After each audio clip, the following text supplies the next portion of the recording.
Hello and welcome back to my channel, which has a new name, Bookworm in Christ. And so my name on my social media used to be Bookworm in GH, basically Bookworm in Ghana.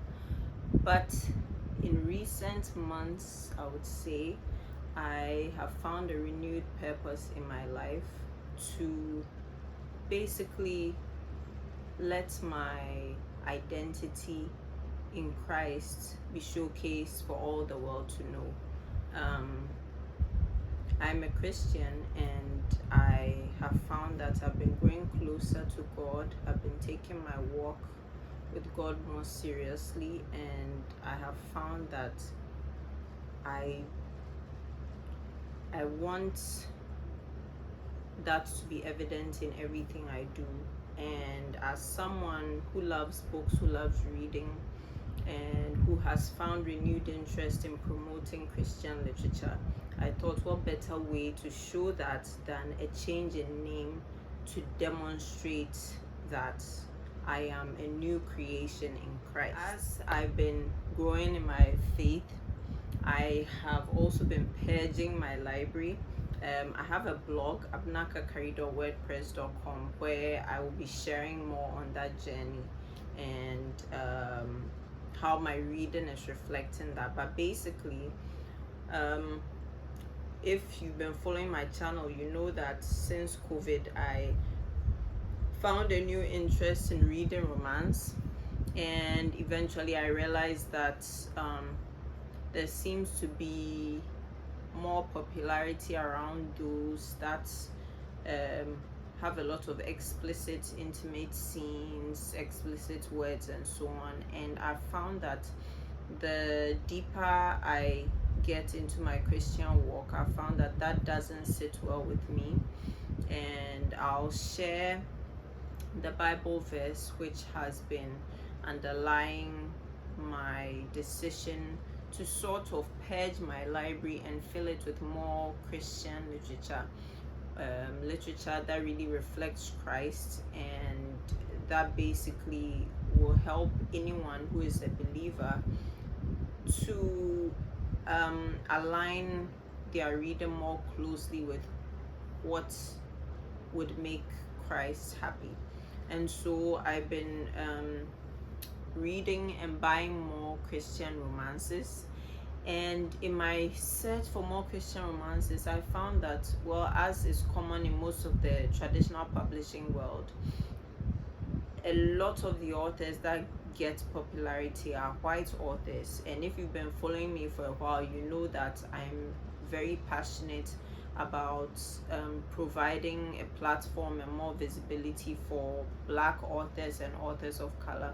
And so I've been focusing more on filling my library with Christian romances by Black authors. And so this was actually supposed to be a book haul video.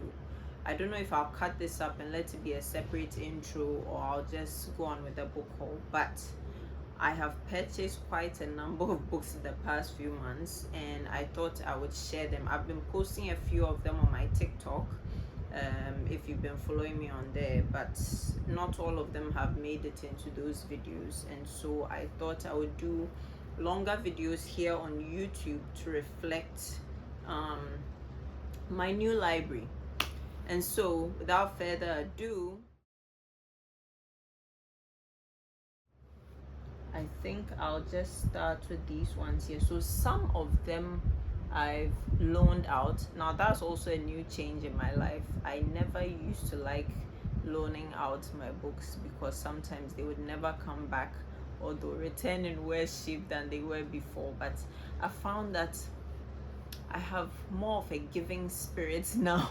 I've always loved giving out books, but like loaning them out for them to be returned, I think I had stopped that since childhood, but I've started again. So anyway, one of the first books I discovered in my search for Black Christian romances was this book by Felicity Elaine. And this is, I would say, a Christian mafia romance. I know it sounds crazy, but yes, she made it work. And so that's Beautiful Lies by Felicity Elaine. and I'm sure you see a sticker here. That's for my bookstore, Akenkan bookstore. So if you're in Ghana and you'd like to buy any of the books I'll be highlighting in this book haul, just hit me up and I can order them for you. But yeah, this is a Christian mafia romance, and basically follows this young black woman who has found new life in Christ, and she's kidnapped by the mafia because she was a witness to a murder. And through her, the male main character, who is in a mafia family, comes to know Christ. If you are someone who loves reading mafia romances, but you want it without the explicit intimate scenes, and you would love to see Christ centered in the story, I highly recommend this. Now, because I loved that so much, I decided to get other books by her. And so Felicity Elaine has a number of other books, but I got these two, Decipice, Exodus, which are more I'll say apocalyptic Christian romance. Yeah, I haven't read these, but I loved the cover so much that I said, okay, I have to get these for my library. And then I also found that she has a publishing company, an indie publishing company called the Rebel Christian Publishing, and I looked up some of their other books, and so I got The Gap by A. Bean. Now this is an age gap Christian romance. It reads more like a young adult romance, but it's cute and it's still good if you're looking for light Christian romances. Yeah. Now I also got Though I Stumble by Kim Cash Tate, which I haven't read yet, but I saw has a lot of good reviews online. And this one follows 4 women and the different ways that through their relationships they come to learn to trust God, basically. And I think it's part of a series, even though they are standalones, and it's called the Promises of God series. So yeah, that's Though I Stumble by Kim Cash Tate. Another Christian author I discovered, and this time she's a Ghanaian Christian author, is Kara Joy, and I was so blessed to get the opportunity to meet her, and she gave me a whole bunch of her books. But the first of her books I read was New Love on the Lake, which was I think a short, like a novella sort of, and it's set in a small town, and the female main character is Ghanaian, even though she's based in the US, and I loved that so much. And so I went on to look up the rest of her books, and so I read Take a Ride with Me, and then it's part of a series. There's also Stay with Me, I believe, and then Forever with Me, which I have here. So I haven't read this yet. I'm hoping to get to it soon. And what I love about her books is that they are so easy to get into, and they are not too thick to be daunting. And so yeah, I highly recommend Kara Joy. And then I have this as well, A Second Chance in Blue Ridge Bay.